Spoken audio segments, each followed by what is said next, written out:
সবাইকে জয় যিশু।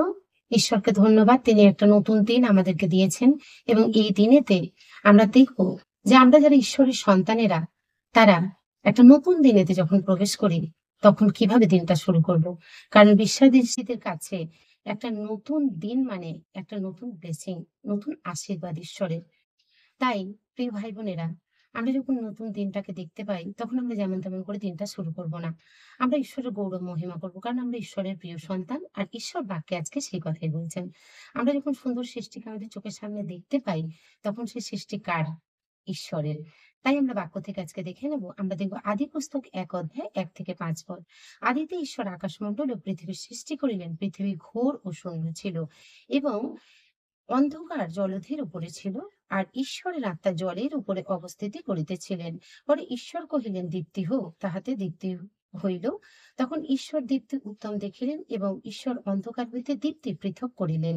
আর ঈশ্বর দীপ্তির নাম দিবস ও অন্ধকারের নাম রাত্রি রাখিলেন। আর সন্ধ্যা ও প্রাতঃকাল হইলে প্রথম দিবস হইল। তাহলে আমরা দেখছি একটা নতুন দিন মানে একটা উত্তম আশীর্বাদ ঈশ্বরের। আর সেই দীপ্তি যে একটা নতুন দীপ্তি আপনার জীবনে দিয়েছে, আমাদের জীবনে প্রত্যেকে যারা আমরা বিশ্বাসী ঈশ্বরে। তাহলে আমাদের কাছে এটা একটা গুরুত্বপূর্ণ বিষয় যে আমরা যখন সকালে উঠি ঘুম থেকে একটা নতুন দিনে যখন প্রবেশ করি, আমরা ঈশ্বরের গৌরব মহিমা ছাড়া আমরা কিছুই প্রথমে করব না। কারণ ঈশ্বর সেটাই চান। যেমন আমরা দেখব গীত সংহিতা তার ২৯ অধ্যায় ১ পদে, হে ঈশ্বরের সন্তানগণ, সদাপ্রভুর কীর্তন করো, সদাপ্রভুরই গৌরব পরাক্রম কীর্তন করো। তাহলে ঈশ্বর বলছে, হে ঈশ্বরের সন্তানগণ কারা?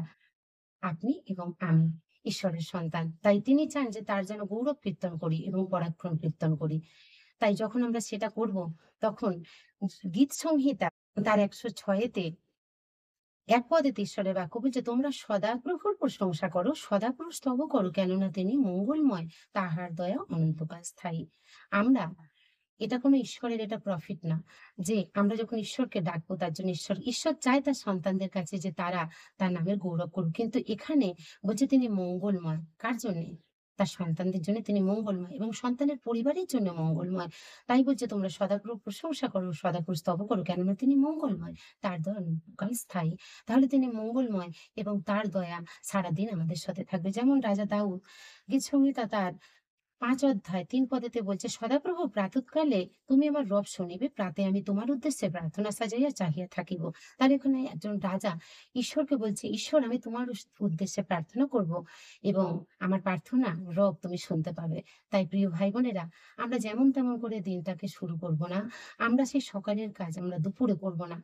আমরা প্রথম স্থান ঈশ্বরকে দেবো, দিয়ে দিনটা শুরু করব। কারণ আমাদের উপর আমাদের পুরো পরিবার নির্ভর করে অনেক সময় এবং তাদের জীবনের কিছু ব্লেসিংও আমাদের জন্যে তারা প্রাপ্ত করতে পারে। তাই আমরা আজকে এই সুন্দর যে বাক্য শুনলাম, তার দ্বারা ঈশ্বরের নামের গৌরব। আসুন আমরা প্রার্থনা করি। হালেলুয়া! সর্বশক্তিমান দয়ালু পিতা, তোমায় ধন্যবাদ করছি প্রভু। ধন্যবাদ করছি একটা সুন্দর সময় তুমি আমাদেরকে দিয়েছো প্রভু গো, যে সময়ে আমরা তোমার গৌরব মহিমা প্রশংসা করছি পিতা। কারণ পিতা ঈশ্বর তুমি শুধু ধন্যবাদের যোগ্য পিতা এবং তুমি আমাদেরকে একটা নতুন দিনেতে প্রবেশ করিয়েছো প্রভু। এবং তুমি চাও যে তোমার সন্তানগণ, যাদেরকে তুমি তোমার সন্তান হওয়ার অধিকার দিয়েছো, তারা যেন তোমার নামে গৌরব কীর্তন করে।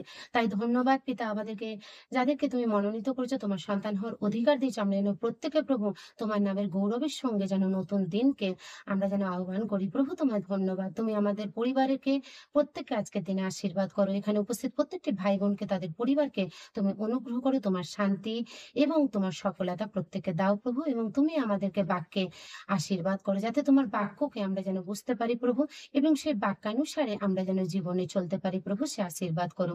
ধন্যবাদ প্রভু, সকল মহিমা তোমাকে দিচ্ছি পিতা ঈশ্বর। তোমার পবিত্র নামে এই প্রার্থনাকে চেয়ে নিচ্ছি। স্বর্গরাজ্যে শোনো এবং গ্রাহ্য করো। আমিন।